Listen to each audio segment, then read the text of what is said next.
J'ai toujours été un peu de nature curieux et j'ai toujours voyagé un peu à travers le monde, donc j'ai un peu cette âme d'explorer, de découvrir. Et donc ton projet il m'a directement emballé, même si c'est vrai qu'il n'y avait pas de script, il n'y a pas de... On casse les codes un peu du cinéma parce que j'ai pas fait d'école, je suis autodidacte. Donc c'était un peu la one again.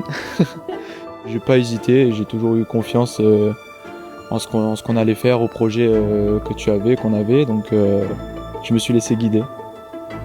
Dès le premier soir où on dort dans le hamac, et quand tu es une fois posé après déjà tout le trajet qu'on a eu à faire, les 2 jours de voyage, plus les 9 heures de pirogue, une fois que tu te poses vraiment dans le hamac, c'est là où tu te rends compte et que tu te dis, bon ok, là tu es en plein cœur de l'Amazonie, il n'y a pas de réseau, il y a très peu d'électricité, t'es confronté en fait à toi-même avec la tribu et peut pas t'arriver, faut pas qu'il t'arrive grand chose quoi. Et t'es quand même dans une des forêts les plus dangereuses du monde, donc c'est à la fois, ça fait un peu peur, mais c'est excitant quand même d'un côté. Donc c'est surtout ce moment-là, moi je me souviens de ce premier soir, cette première nuit.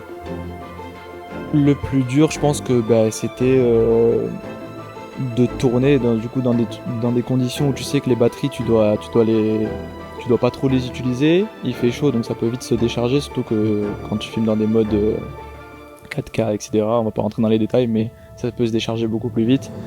Et dans un environnement comme ça, c'était pas facile. Surtout, c'est pas des acteurs, ils ont jamais accueilli personne, donc tu viens avec tes propres caméras. Leur dire qu'il faut pas calculer la caméra quand tu filmes, c'est compliqué pour eux. On a dû refaire plusieurs séquences à cause des petits regards caméra, mais c'était plus à mettre ça en place qui était assez compliqué. Même pour moi, c'était mon premier documentaire, donc c'était pas facile aussi.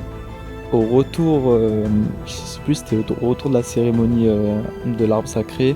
Moi, je marchais devant avec le petit garçon de la tribu et je vois à même pas 1 mètre les branches qui s'agitent et un truc qui part.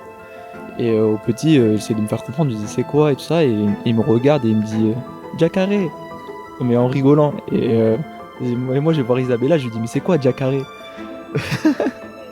Et en fait, c'était un caïman qui était juste là pendant que je me baladais, que je retournais à la tribu.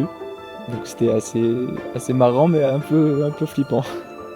En termes de spiritualité, il faut y aller pour le croire et pour le voir, comment il fonctionne. C'est assez impressionnant et c'est vrai que ils sont guidés en fait, tout simplement. Et on le voit vraiment sur place, comment ils fonctionnent rien que pour la pêche.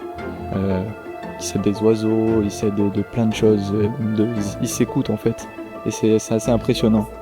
On s'est laissé guider et ça a plutôt fonctionné. Et ça nous emmène ici, donc je suis très content et je te remercie aussi beaucoup. Merci. Bon, bah voilà, coupé. Clap de fin.